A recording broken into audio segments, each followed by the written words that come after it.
On this show, we compare the best parts of our childhoods and argue which decade was better, the 80s or the 90s. In this episode, we'll be discussing which decade had the most impactful movie, the history of 1980 versus 1990, and if acid-wash jeans would fly today. Which decade was better? You can help us decide. So stick around for this episode of 10 Years Apart. We're going back, way back. It's the 10 Years Apart podcast. 80's versus 90's. With Adam and Scott.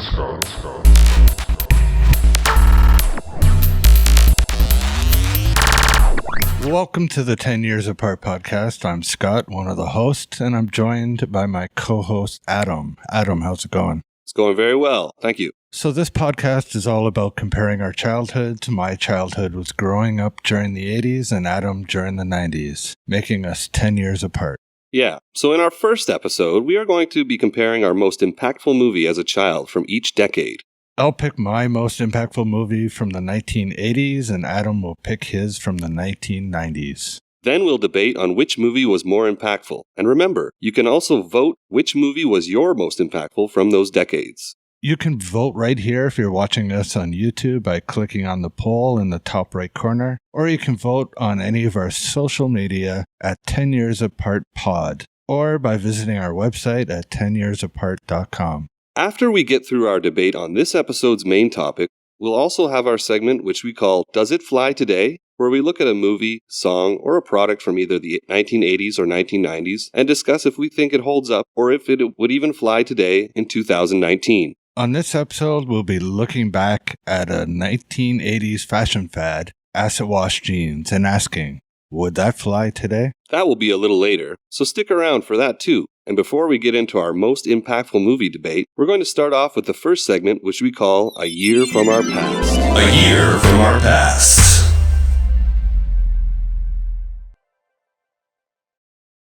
In A Year from Our Past, we'll be doing a brief history look back at the first year of each decade and what we remember from those years. So Scott will be looking at 1980, and I'll be covering 1990. So we'll start off with movies, and I'll get it started with 1980.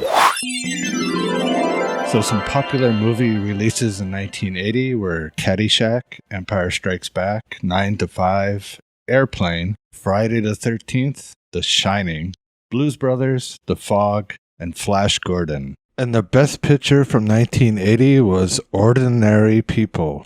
And the highest grossing movie from 1980 was The Empire Strikes Back with around $534 million. For movies from the year 1990, we have Home Alone, Dances with Wolves, Edward Scissorhands, Goodfellas, The Hunt for Red October, Ghost, Tremors, Dick Tracy, Flatliners, Gremlins 2, and Problem Child. The movie that walked away with the Academy Award for Best Picture was Dances with Wolves. The biggest box office movie from 1990 was Ghost, with a worldwide gross of $505,702,588. Exactly. You got the exact dollar amount. So I've seen most of those movies from 1990. I'm not sure about Problem Child. What was Problem Child? Problem Child was a movie starring, I think Jack Ritter was the father, and I can't remember the other actors' names, but it's a story about a couple who adopt a child who ends up being a little troublemaker who's wreaking havoc all over the place, and the parents are just trying to deal with that. It's kind of a comedy.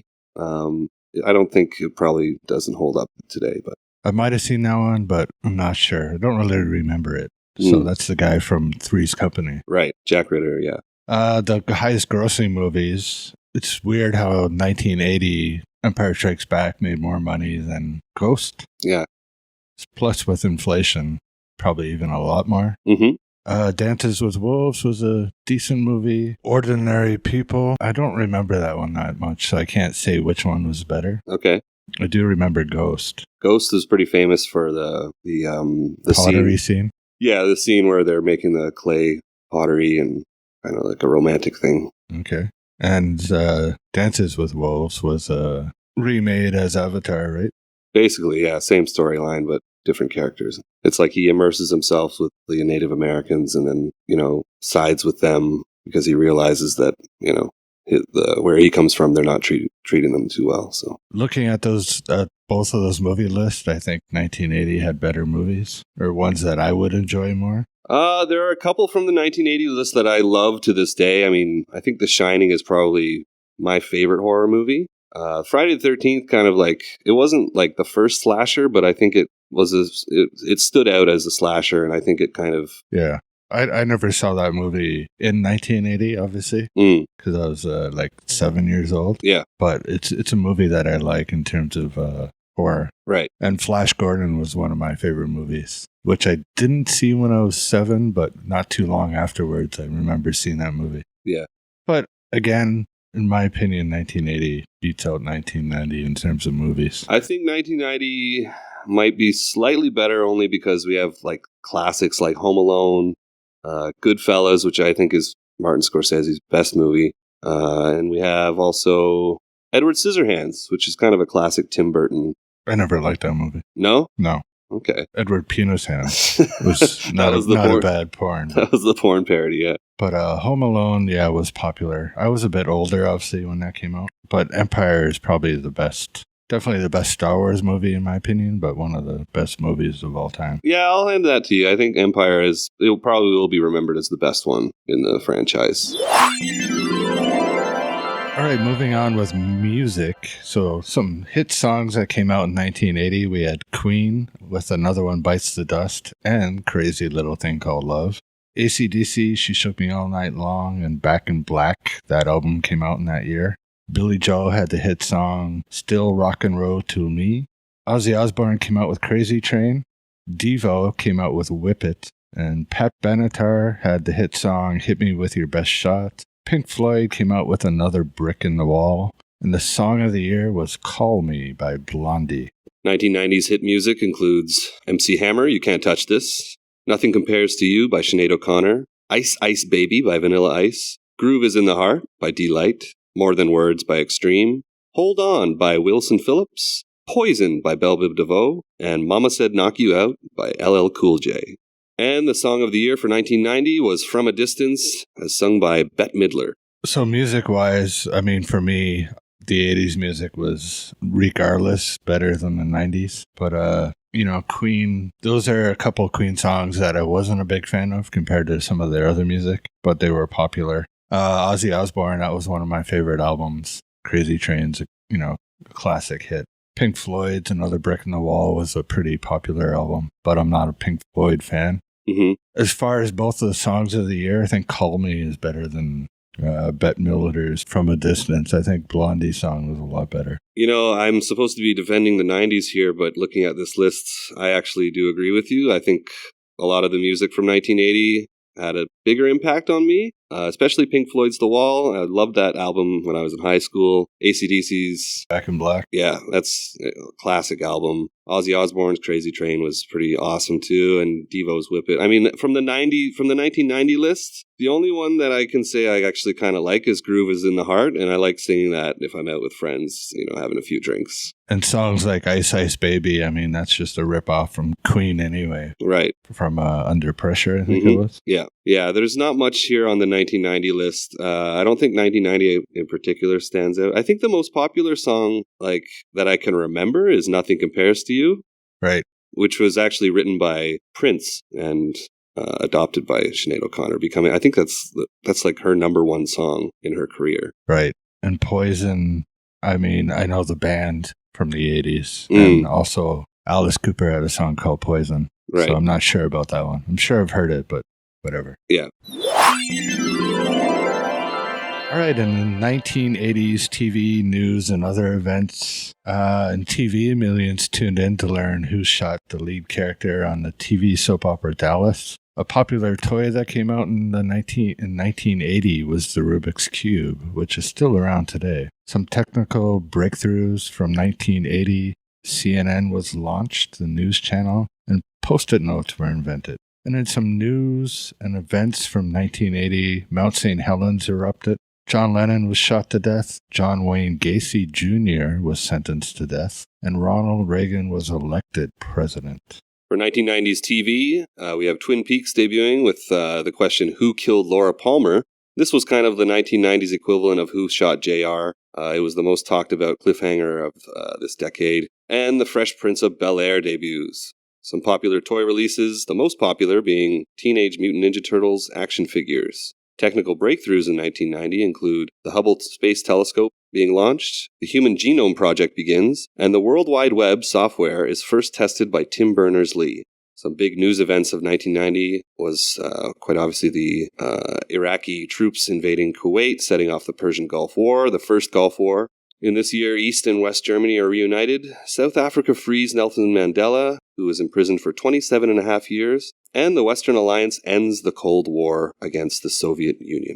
So in 1980, obviously, again, I was 7, so I don't remember too much of anything. But I do remember Mount St. Helens erupting and always seeing that on TV or on the news. Mm-hmm. It's the first time I ever really saw a volcano in general, because we didn't have internet and, access to videos back in those days. Things like John Lennon being shot, I didn't know who he was. I didn't know he was shot. But obviously, when I was older, that was more relevant. John Wayne Gacy, I didn't know who he was at the time. Mm-hmm. But he was a clown, I guess. Clown serial killer. Right. Rubik's Cube, I think I had one of those. And obviously, it was a popular toy, so I knew what that was. And, CNN launching. No idea about news. Yeah. Post-it notes. Never used them until I was older. But obviously, like technical breakthroughs, obviously your generation or your decade is hopefully always going to be better than the 80s. I mean, there's a difference between post-it notes being invented and the Hubble, telescope being launched. Yeah. I think the big one here is the World Wide Web. Start it? Yeah. That's the software, though. Internet was around. Yeah, the World Wide Web, WWW. Yeah, I think it's a pretty big deal. In terms of like news events for 1990, I was quite young as well. I was 6 years old, so I didn't really know about the Iraq War. I remember my father had a piece of the Berlin Wall that he gave me that he had obtained from one of his friends who was visiting Germany at that time. Or that's what he told you. Probably just a stone from outside. It was probably from the garden, yeah. The Cold War ending, I mean, I was 6, so I didn't really realize how big of a deal that was. For toys, I was a big fan of Teenage Mutant Ninja Turtles, so I'm pretty sure I had all of those from Toys R Us. I remember, obviously, everything from 1990. I mean, I was, 17? Mm-hmm. So I was pretty glued to CNN, which launched in my year. Yeah. But I was glued to that, with the Gulf War breaking out. Yeah, it was like the first televised war, right? Right. The first war of my life, obviously. But I remember being glued to CNN, always watching, news on the Gulf War. Nelson Mandela, there's a lot of people that believed he died in prison. That's where you get that whole Mandela effect thing. Mm-hmm. I don't know if you know about that. Is that like a conspiracy theory or? No, that's I'm not going to get into it, but the Mandela effect is like things you thought, a whole bunch of people thought happened, okay, but it didn't happen. Oh, is it like the Berenstain Bears? Yeah. Yeah. That's a Mandela effect. Yeah, so, okay. Thousands of people remember him dying in prison. But he never did. His funeral was on TV and everything, but obviously he never did, yeah. Yeah, that's strange. So, of course, there's a lot more music, movies, news events from both 1980 and 1990. So feel free to let us know about your favorites and your memories from those specific years in the comments below, wherever you find this podcast. Yeah, we'd love to hear from you regarding those years and get your feedback. Now let's move on to the main topic of this episode. It's time for Battle of the Decade. 3, 2, 1. Battle of the Decade. Fight. I must break you. Round 1. Let's fight. Choose your fighter.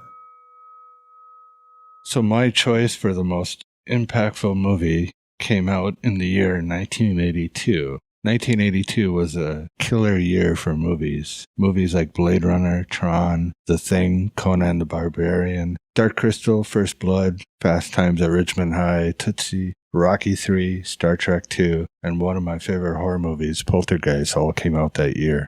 But despite all those movies, my most impactful movie as a child was E.T., the Extraterrestrial. That was a movie directed by Steven Spielberg. The music was done by John Williams, who, is famous for everything, especially Star Wars. And E.T.'s got a great score. Some of the people in the movie, you had Henry Thomas as Elliot, and I think the biggest breakthrough actress or actor for that movie was Drew Barrymore. That's what made her famous. It was released on May 26, 1982. It was released by Universal Pictures and Amblin Entertainment, which is Steven Spielberg's company. I think this was the second movie ever made under his company. And it was produced by Kathleen Kennedy and Steven Spielberg. Kathleen Kennedy, everybody knows these days from Star Wars. She runs the whole Star Wars thing at Disney. Some people like her, some people don't. So yeah, my choice is E.T. My choice for most impactful movie of the decade was the 1997 dramatic film Titanic, directed by James Cameron, starring Leonardo DiCaprio and Kate Winslet, also starring Kathy Bates as the unsinkable Molly Brown, and a bunch of other actors who went on to lead pretty good careers. 1997, so Titanic earned a worldwide gross of just over $2 billion. It was nominated for 14 Academy Awards that year, of which it walked away with 11, including Best Picture, Best Director, Best Cinematography, Best Visual and Sound Effects, and Best Costume Design. Round 2. Let's fight. Tail of the tape. All right, so in round 2, so why I think E.T. was the most impactful and, more impactful than Titanic. For me, E.T. was one of the first movies I saw multiple times in the theater. I think it was I might have saw Star Wars 2 times, but E.T. I saw more than 3 times in the theater. And E.T. was also the first movie that I can recall crying in. So basically, for the most impactful movie, E.T. had a huge effect on me as a child. I mean, I relate it to the characters because some of the characters were like my age at the time. I was around 10 years old. It took place in the suburbs, which I could relate to. It had things in it like Star Wars references and figures that I was into, all the toys, just everything. And most importantly, I just loved all the characters, the kids in the movie. And I'm sure other people could relate to it too. I mean, it was one of the first mainstream movies that had like a single parent in the movie. It was just a mom raising the kids. It was one of the highest money-making movies of all time. And yeah, it was just a great movie. All right, and some of the reasons why I chose Titanic is because of its tremendous impact worldwide and how it was seen by virtually every person who regularly went to the cinema. It was the highest-grossing film of all time up to that point, only being taken over by Avatar in 2009 and again by Avengers Endgame in 2019. I think the special effects of the film were very impressive for that time, and the action sequences still hold up to this day and look realistic. The film launched the careers of the 2 leads into superstardom. Both Leonardo DiCaprio and Kate Winslet have gone on to star in some great movies since then, and both have won Academy Awards as leads, Kate Winslet for The Reader in 2009 and DiCaprio for The Revenant in 2015. And another reason why I chose Titanic is because the love story hints back to the classic star-crossed lovers story of Romeo and Juliet, wherein the 2 leads fall in love but are held back by other characters. And also Jack's untimely death at the end is also a tearjerker for most viewers. These are the reasons why I chose Titanic. Round 3. Let's fight. Counterattack. So in this round, I saw Titanic, so I'm going to make some mentions regarding the movie Titanic. I was in university, and I saw the movie multiple times. Obviously, it was a good movie. It did have a big impact on me. I think it might have been the longest movie that I had seen in the theater up until that point. Close to 3 hours. Yeah, so it was like the first, let's say, what do they call them, epics? The first epic that I saw in the theater that I can remember. I did like the movie because of the director, James Cameron. Where I lived, it was his hometown. It's considered his hometown. He was born in Kapuskasing. Kapuskasing. But he grew up in a place called Chippewa in Niagara Falls. Okay. which is, where I lived most of my life in Canada. So, I'm kind of always rooting for him. But there's some things in Titanic I don't think it's not as relatable due to the time period of the movie. Mm-hmm. For most people. When was the Titanic? 1930s? 20s? No, it was 1912. So there you go. I mean, E.T. was kind of current time at that time. Yeah. And also with Titanic, you kind of knew the outcome. Mm-hmm. It kind of took a love story and just dropped it into some history. So you knew the Titanic was going to hit an iceberg and sink. Where E.T., I had you had no idea what was going to happen. It was an original story, let's say. Well, for E.T., it was released 2 years before I was born, but I still do remember watching it as a child. I remember my siblings liking that movie. I was kind of terrified by E.T. when I first saw him on screen, but like you said, the movie is very touching. I think that scene when E.T. goes all gray and you think he's going to die, I thought that was pretty sad. I thought the scene where Elliot kind of tries to escape with E.T. and his bicycle was pretty cool. Not my favorite Spielberg movie, but I am a big fan of Spielberg. I think it's a pretty good one. I think it's one of his best. Yeah. What do you think's better, Jurassic Park? No,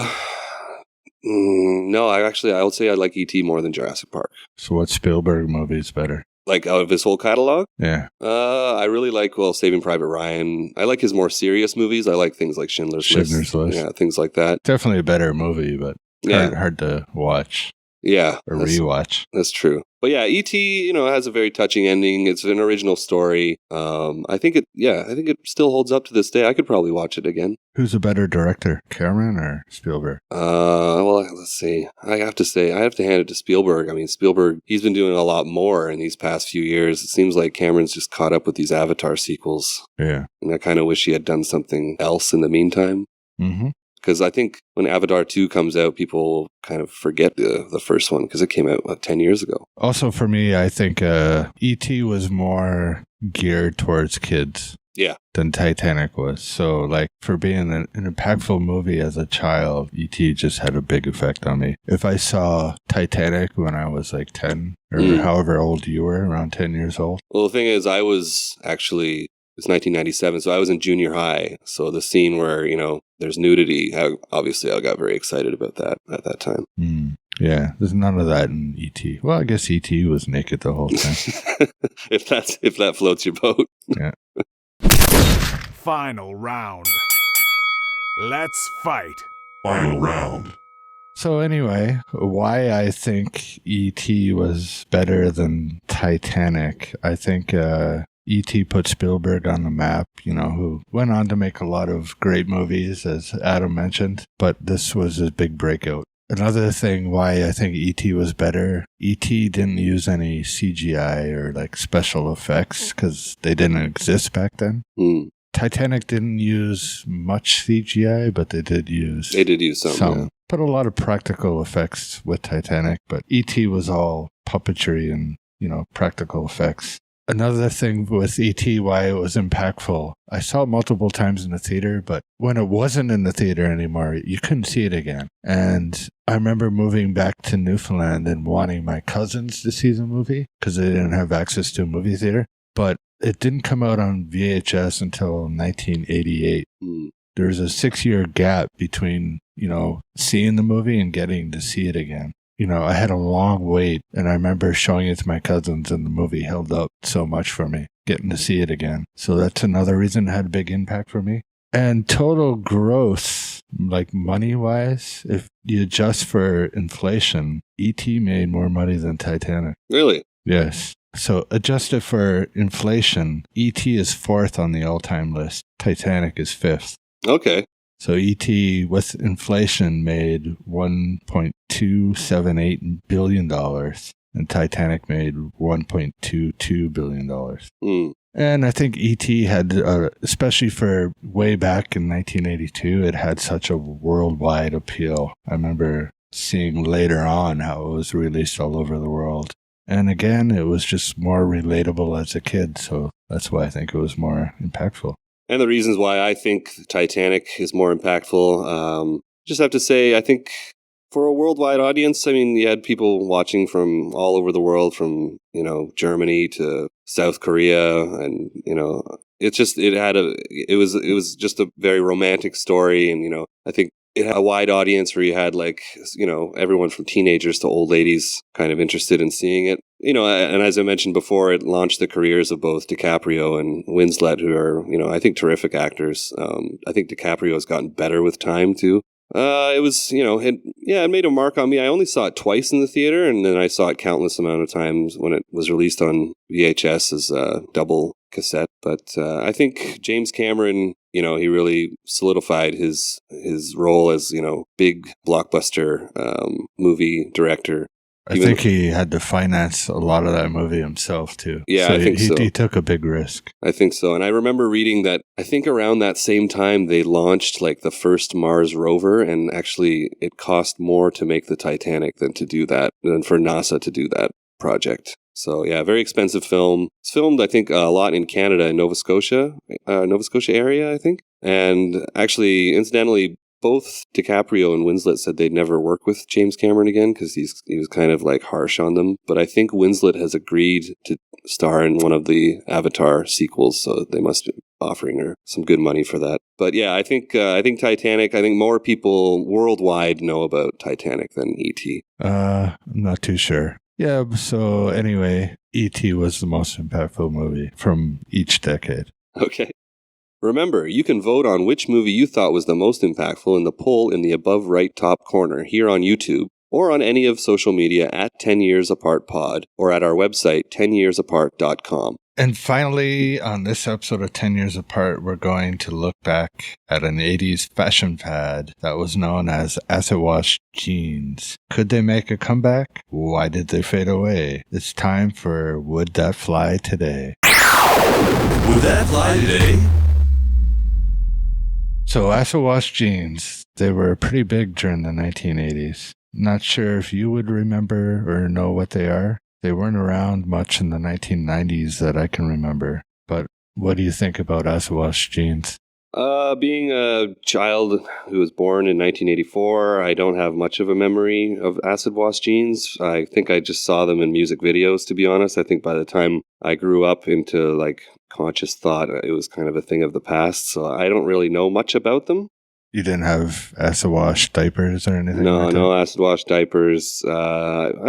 Could be. It's possible. Maybe one of my older brothers used to wear acid wash jeans. But yeah, like I said, my only memory of them is just seeing them in old music videos on MTV and things like that. Hair bands and stuff. Right. They're popular with hair bands and metal music, which I was into. So for me, I would be looking at maybe the late 80s, mm-hmm. From 86, 87, 88, 89.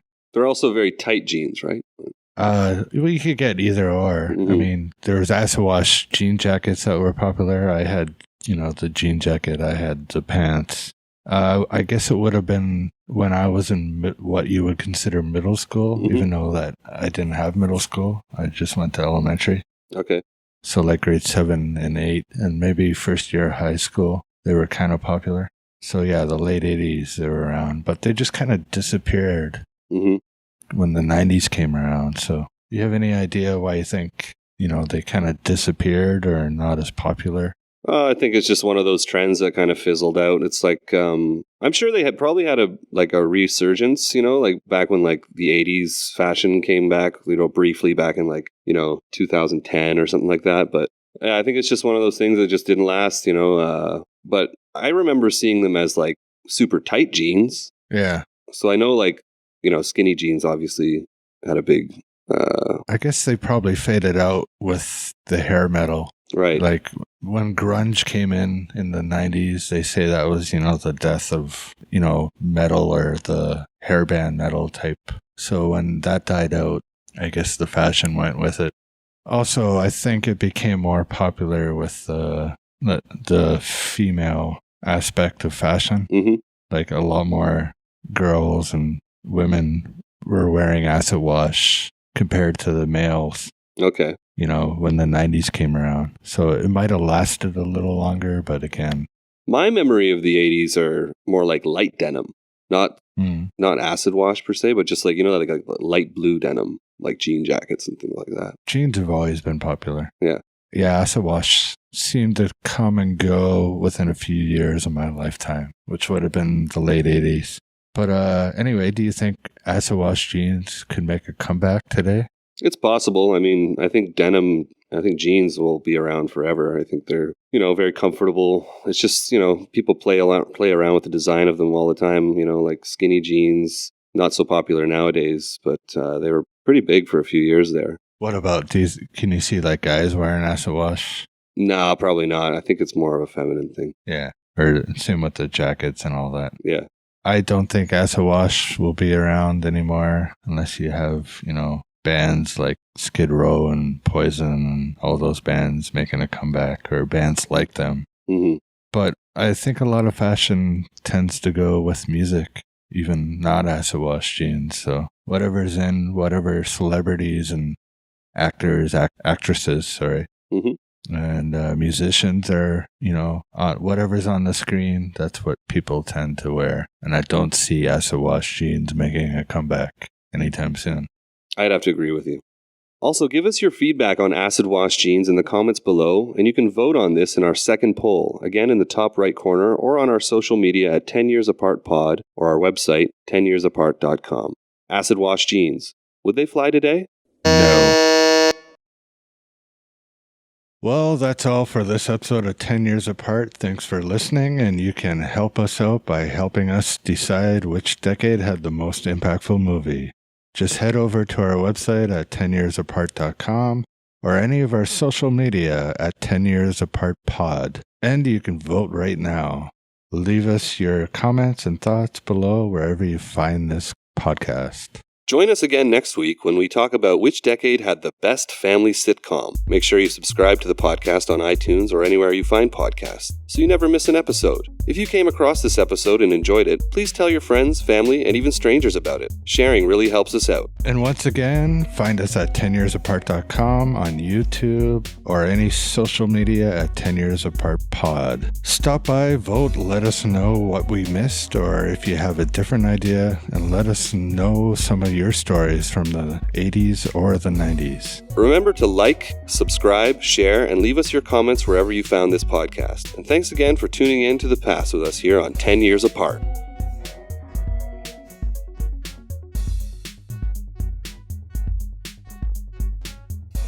Hit that thumbs up button below if you like this video of 10 Years Apart. Also, don't forget to subscribe to our channel for more episodes on the 80s and 90s. Vote on this episode's main topic in the top right corner or at 10yearsapart.com. Leave us your comments on the 80s or 90s. We love hearing from you. Plus, get more great videos like this video right here. Like, subscribe, share, and thanks for watching 10 Years Apart.